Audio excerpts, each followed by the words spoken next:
We are podcastvideos.com. Our goal is to educate, enlighten, engage, and entertain. We believe in the power of love and transformation through storytelling.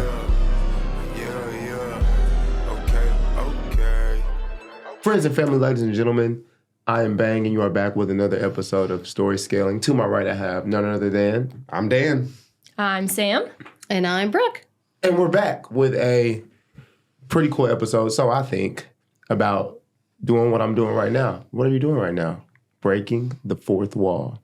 Bum, bum, bum. That's right, you are. Do you know what that means? Maybe, maybe not. Dan, what is the fourth wall and how do you break it? Well, the fourth wall is essentially right behind the camera. It's when you're talking directly to the audience instead of just letting the audience see us having a conversation. Mm-hmm. In a movie, you're often seeing what's happening from a detached point of view. The characters very rarely address the audience right through the screen. Now, Ryan Reynolds smirks at the screen. We all know that. Ferris Bueller's Day Off, Matthew Broderick did it. It's pretty rare, though. Mm-hmm. But in other formats, I mean, this is something that goes back to a theater in the old days that only had three walls. And, well, there were no cameras that we're aware of. Back then, the actors would project out, not necessarily directly to the audience, but even through them. Mm-hmm. But, of course, a lot of the newer mediums don't use it as much. Now, Bang, concert, you're looking at called a wide-angle look. You're not necessarily looking at one person in the crowd, but you're looking at the crowd. Yep. Your local newscast is very much direct to the camera. There's some banter between the anchors, but the anchors and the reporters are standing here right there. You know, is another great example of where they sometimes break the fourth wall talking to the audience. Sure. You don't have to have a camera involved for it. Mm-hmm. So, how do we put this to a podcast? What is the take? Do you be the fly on the wall, or do you talk directly to the audience? I imagine that there's times for both. You know what I mean? Also, you just gave some pretty good fourth wall history, Dan. Thank you. I'm like, where does this come from? Why is it a thing? Like, I get the concept now. Obviously, it's talking directly to the camera, but I didn't even realize that back in the day, it was only three walls. Yeah, and now you don't even have to Google it to find out. You just watch the podcast. Now you watch the podcast. We'll teach you everything you need to know. And we'll look at you while we're doing it. Sam, you brought up something earlier about, like, if you want to make a specific point, then you would look directly at the camera. And then there's other times where it might not be as fitting. Yeah, it's kind of like, what is the point of your podcast? I feel like that really like helps you kind of narrow down when is it appropriate to speak to the camera.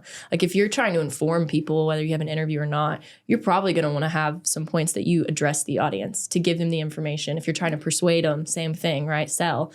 But if you're just entertaining, that can be a little bit more free form. Like maybe you don't ever address the audience. Maybe you do. I mean, if you're having a conversation, it's really weird to be like, all right, so Dan, let me tell you something. Right.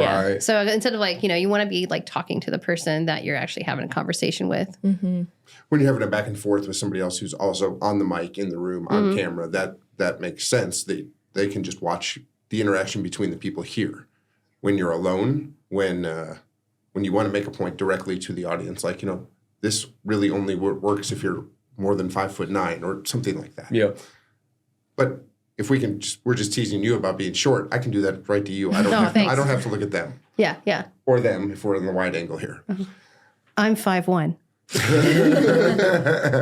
I was doing a story podcast the other day where I was just telling the story. It was a solo pod. And I think I looked down more than I actually looked at the camera. And that would have been a really good opportunity to break the fourth wall, so to speak directly to the audience. If you're not looking at whoever you're having a conversation with, it's probably a good idea rather than looking down or looking off to be looking at the camera. Right. Well, and I think it's another good opportunity or idea for when you do have a guest on the show. If you're the host, give them the opportunity to speak to the audience, maybe towards the end, like, hey, what do you want to say to the listeners? Yeah. Like, what would you want to speak to them, right? To... And then as a guest, that kind of, all right, I'm not having to initiate it. They're giving me the opportunity, and now I can give direct feedback to the audience, right? You might not have to look at the camera, but... There's some nonverbal language to it as well. Obviously, some people are more active with their hands than others, but it takes on a different approach when you're straight to the camera as opposed to watching the interaction. I mean, let's speak to what they should expect to feel. Like, is this a little bit more uncomfortable or intimidating than this, or like speaking here? Yeah. I would say maybe a little bit. Like it feels like whenever I'm talking directly to the camera for some reason, it's a little bit more difficult than talking one-on-one. Or if I was just like telling the story and kind of looking off to space. Like how do you guys feel when you're having to address the camera directly? I feel like it's pretty short. Like you want to have that point and you want to hit it home, and that's when you look at the camera. But most of the time, like you aren't going to be doing it. I think you don't do it all the time unless you're doing like a solo, right? So I feel like when you're having a conversation like with a lot of people, you only look at the camera when you're really trying to like bring a point home. Yeah. So it shouldn't be an extended duration of just like, hey, this. It's not a YouTube video. Yeah. We're not sitting here like walk through my day. This is not a newscast. It's not even the European term. The presenter is very formally at the camera behind the desk. That's not where we're going for in most podcasts. Right. You did bring up a good point though in terms of remote. When you've got people who are you're filming remote. Most people have the camera directly in front of them, and that's true on both sides, the guest and the host. And you will often see what looks like this, where they're not quite looking at the camera. They are looking at their webcam, or they're looking at their screen and not the cam. It can look a little awkward. And the tip is obviously to get your camera as close to the screen as you can, and remember that you're speaking to the camera, not to the monitor essentially that's showing you. Yeah, totally. I'm breaking the fourth wall right now to say thank you for listening to Scory. Thank you for listening to Story Scaling. And if you got any more questions, conversations you want to see discussed, let us know. Yeah, hit us up on any of the social channels, the website, sign up for the newsletter. Right? There's all sorts of things you could do. Yeah. You can break the fourth wall too. I know. Come on in, see the studio, break the fourth wall. See the studio. All right, guys, that's a wrap on this story scaling episode. Thanks for sitting in, and we will see you all next time. See ya.